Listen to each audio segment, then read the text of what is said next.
Minority Leader Miitch-Mcconnell accuses Democrats of something he calls scheme and deem. Now, what does that mean? Well, we went to Capitol Hill to ask Senator McConnell for you. Senator, nice to see you, sir. Good to be with you. All right, now there seem to be two primary issues with health care. One is the substance and the other is procedure. I want to talk for a second about substance. Are we all talked out, meaning the Republicans and Democrats, in terms of substance?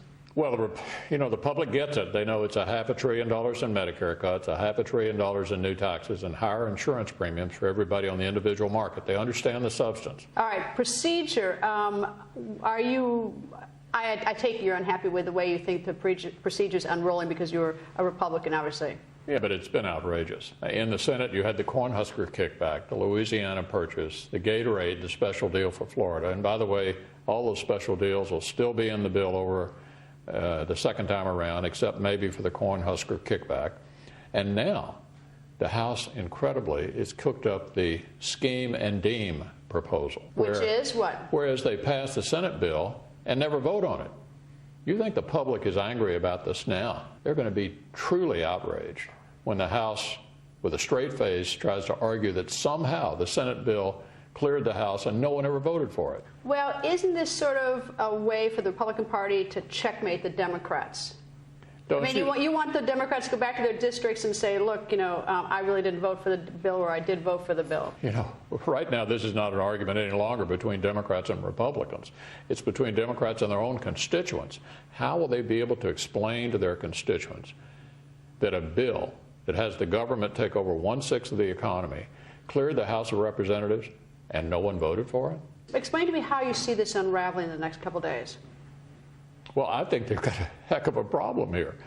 The Speaker is suggesting that they somehow clear this massive 2,700-page bill that has the government take over 1/6 of our economy and no one votes for it, no fingerprints on it.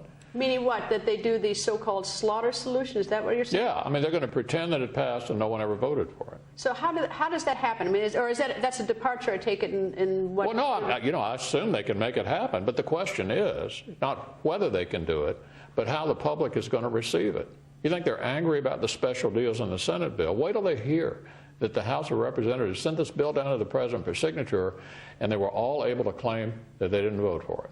Well, I suspect that you're not so magnanimous that you want to tip them off how they can keep their constituents happy, but rather that you're saying this so that they vote differently or so that they take a different action.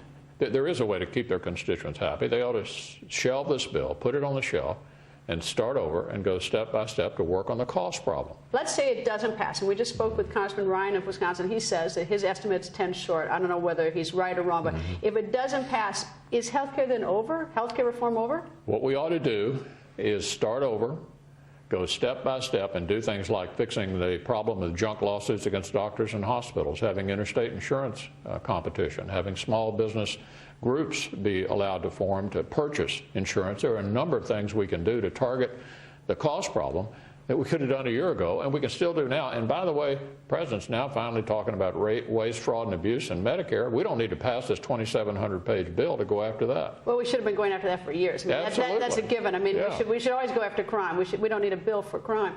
All right, now let's assume that it does pass, and now we're into a reconciliation period. What are the Senate Democrats, do you hear, willing to do for the House Democrats? Well, if I were the House, I wouldn't count on the Senate to clean up the mess. And you're going to fight it, I take it? Of course, yeah. How are you going to fight it? Well, the second bill, the so-called reconciliation bill, is designed to clean up the mess. So the House Democrats will then have to count on the Senate Democrats to fix the problem. Well, there are a lot of problems with this bill that may or may not be fixable in the Senate. Well, do you hear that the Senate Democrats are giving them a nod and a wink and that they're going to sort of peel off and not help the House Democrats? Or do you have the sense that the Senate Democrats are going to do everything they can to meet the needs and wants of the House Democrats should they vote past this? If I were a House Democrat, I wouldn't count on the Senate Democrats to fix this problem.